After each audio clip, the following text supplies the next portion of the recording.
네, 채무자 여러분들 오늘도 고생이 많으십니다. 개인회생 하기 전에 나의 재산을 예금이든 부동산이든 보험이든 간에 내 가족이나 친구한테 살짝 이전을 해놓고 그러고 개인회생을 신청하면 조금 더 유리하지 않을까, 뭐 이런 생각들 많이 해보셨잖아요. 재산을 은닉한 다음에 개인회생을 신청하게 되면 어떻게 되는가, 그게 은닉이라는 의도가 있었든지 아니면 단순한 이전이었든지 간에 결과는 비슷하니까요. 자, 오늘 참고하실 사건은 뭐 의도적으로 재산을 은닉했던 것은 아닌데 해석에 따라서 충분히 재산 은닉이 될 수 있었던 사례였거든요. 채무자가 제3자 자기 지인들한테 돈을 빌렸죠. 빌린 돈을 배우자를 줘가지고 배우자로 하여금 법인을 창업하게 했던 겁니다. 그리고 나는 거기서 근로자로 일을 했던 거죠. 이게 법원이 볼 때는 아니 채무자가 자기의 채무를 다 변제를 못하는 상황에서 채무자 스스로 빌린 자기의 재산을 배우자를 줘가지고 법인을 차려가지고 뭔가 배우자 이름으로 사업을 하고 있지만 실질적으로는 채무자의 사업이 아니냐, 이렇게 보는 것이고, 채무자하고 변호사인 제 입장에서는 나는 실질적으로 근로자에 불과하다, 배우자의 사업체다, 이렇게 주장을 하고 싶은 거죠. 자, 이게 왜 문제가 되냐 하면 첫 번째로 청산가치에 문제가 있거든요. 내가 소득이 200만 원이면 1인 생계비 154만 원을 빼면 한 달에 46만 원만 변제하면 되잖아요.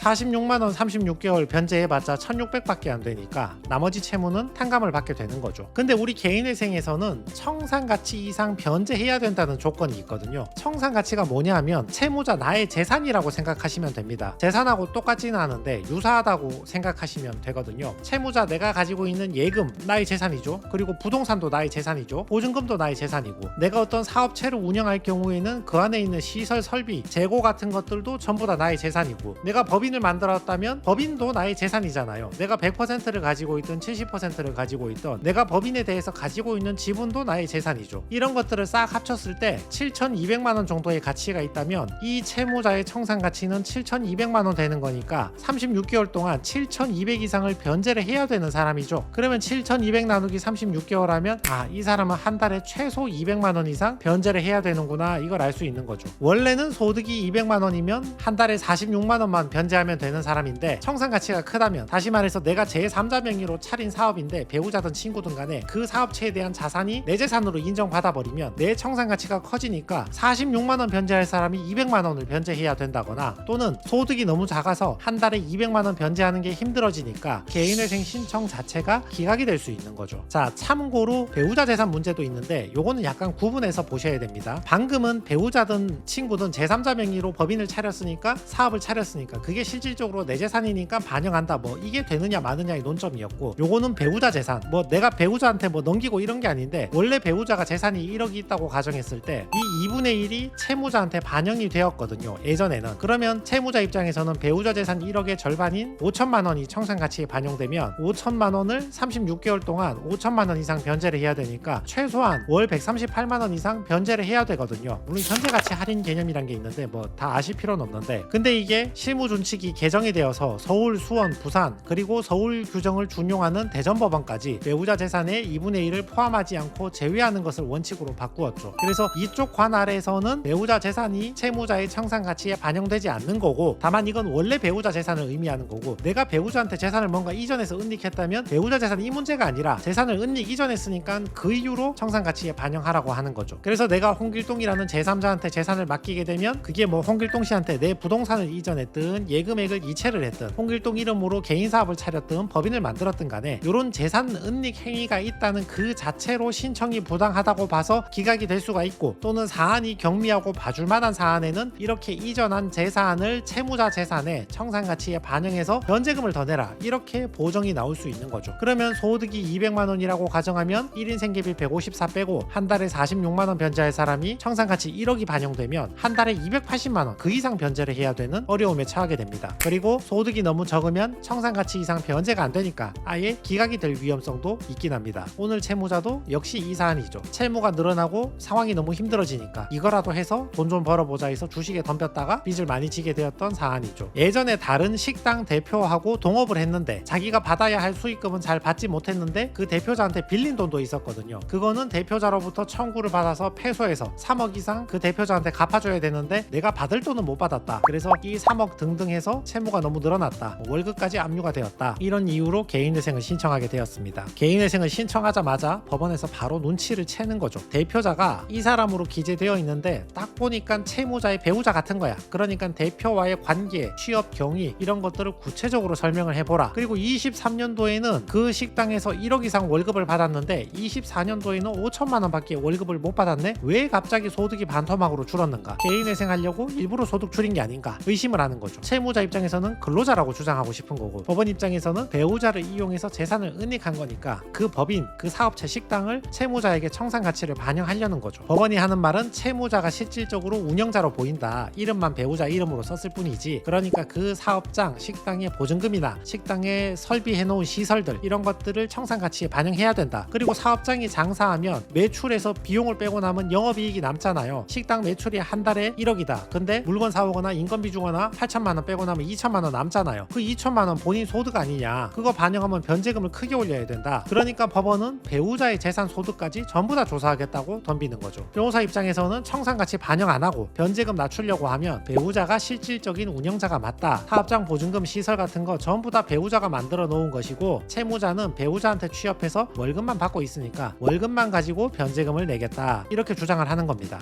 그 경위를 설명을 하는 겁니다. 처가의 도움으로 배우자가 가게를 오픈한 거지 내가 돈 대준 게 아니다. 그리고 최근에 가게 매출이 너무 감소를 해서 업장을 폐업하기 힘드니까 어쩔 수 없이 내 월급이라도 많이 줄일 수밖에 없었다. 그리고 아파트 임대차 계약서는 나 말고 배우자 명의로 월세 계약한 건데 그래도 제출을 하라고 합니다. 왜냐하면 이분은 서울 관할이니까 배우자 재산을 채무자한테 청산같이 반영하지는 않는데, 혹시 배우자가 월세를 마련하거나 보증금을 마련하거나 또는 주택을 구입했다면 구입할 때 채무자의 돈이 흘러 들어간 게 아닌가, 그거 확인하려고. 원래 배우자 거는 청산가치에서 빼는데 그게 아니라 채무자가 자기 돈을 은닉해서 배우자 줘서 그 돈으로 보증금이나 주택을 매입한 게 아닌가, 이거 확인하려고 임대차 계약서나 소유하는 부동산 등기부도 제출을 하라고 합니다. 그래서 과거에 보증금이 3억이 있었는데 현재 보증금이 1억이다. 그래서 저 집 빼고 1억을 여기에 보탰다. 계속 배우자 명의로 전월세를 이사하고 있었다. 원래 배우자 돈이었다. 이렇게 계속 설명을 해줘야 됩니다. 여기서 이제 채무자의 말이 앞뒤가 약간 꼬이기 시작했거든요. 사건이 좀 힘들어졌는데, 채무자는 지금 개인회생 목록 채권자 목록에 들어온 저 채권자 2명한테 내가 돈을 빌렸다, 그리고 빌린 돈으로 배우자 가게 차리는 데 썼다, 이렇게 말한 거지. 그러니까 법원 입장에서는 아니 그러니까 당신이 실제 주인 아니냐고, 그럼 돈은 빌려가지고 탕감하겠다고 채권자 목록에 집어넣고 내 돈은 배우자 가게 하는데 줘버리면 이게 재산은닉 아니냐고. 재산은닉이 아니라면 그게 아예 그냥 채무자 사업자로 보고 개인회생을 진행하는 게 맞지 않냐, 이 얘기를 하는 거죠. 그러니까 법원이 하는 말은 단순 급여 소득자가 아니라 실질적 운영자로 보인다. 배우자의 과거 경력도 한번 설명해봐라. 배우자 이름으로 사업체가 있으면 됩니까 안 됩니까? 그렇게 일도 양단적으로 단순하게 판단할 게 아니고 앞뒤의 정황을 살펴봐야죠. 앞뒤의 정황을. 특히 이런 사건에서 이게 굉장히 예민한 부분이었거든요. 배우자의 과거 경력을 보면 배우자는 셰프가 아니란 말이에요. 주방장이 아니란 말이야. 근데 배우자가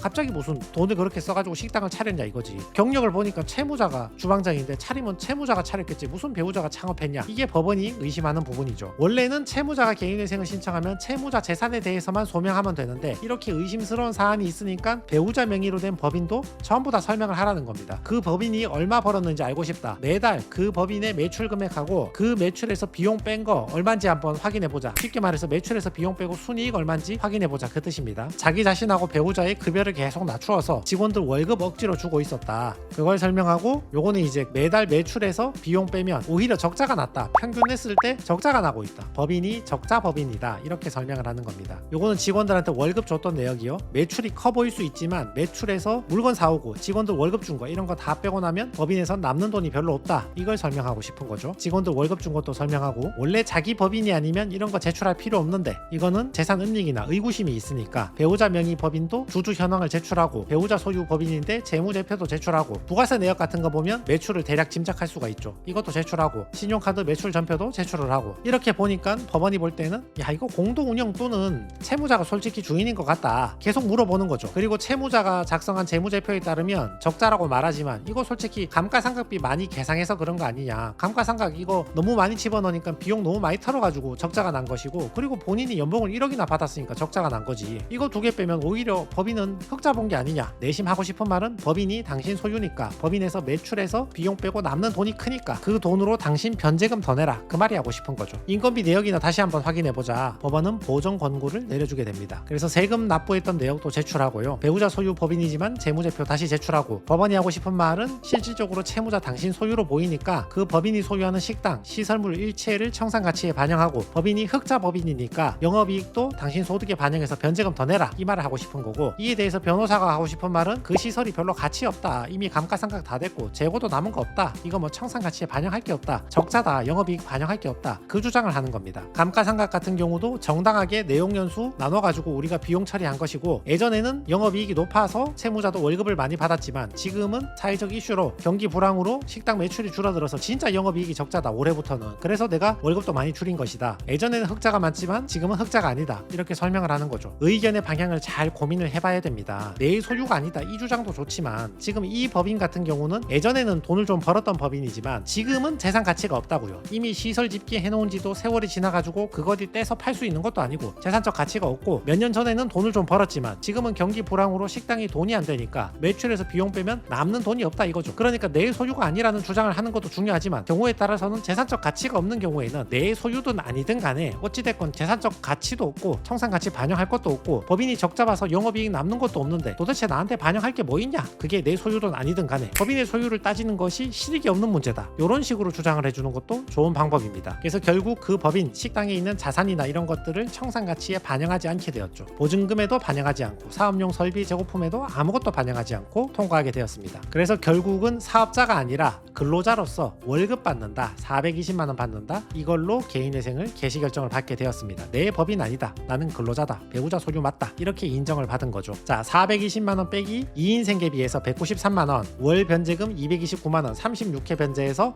8,100만 원 변제하는 걸로 변제 계획안을 만들었습니다. 2인 생계비 240만 원이죠. 근데 왜 줄였을까요? 이분이 보험이 많았거든요. 청산 가치가 커서 청산 가치 이상은 변제를 해야 되니까 변제 좀 더 하려고 생계비 줄이고 변제금을 좀 높인 겁니다. 그리고 이분이 아까 처음 실패했을 때 동업자로부터 월급 압류 받았다고 했잖아요. 그게 1,400만 원 묶여 있었거든요. 그러면 전체 변제액이 8,100인데 묶여 있는 1,400을 변제금에 먼저 투입하고 나머지 6,700만 원을 36개월 동안 나누어서 변제하는 방식입니다. 전체 채무액이 5억 3천만 원인데 1회차 변제 기일에 압류로 묶여 있던 1,400만 원 압류 해제해서 다 풀어서 출금해서 1회 변제금으로 전부 납부하고, 그러면 남는 채무 6,700인데 요거를 36개월 동안 나누어서 변제하는 거죠. 그래서 전체 변제액은 8,100만 원이 됩니다. 그게 자기 채무의 15% 변제하고 나머지 85%는 탕감받고 이자는 전부 다 탕감받게 되는 것입니다. 보험 많으신 분들, 보험 해지했을 경우에 예상 환급금 있죠. 해지하란 뜻이 아니고 예상 환급금, 그게 청산가치에 반영이 됩니다. 자, 2월 3일에 신청해서 8월 6일에 개시결정 받았습니다. 사안이 복잡했음에도 불구하고 아무래도 서울회생법원이다 보니까 굉장히 속도감 있게 빨리빨리 진행이 돼서 그렇게 오래 걸리지 않고 속히 개시결정을 받게 되었습니다.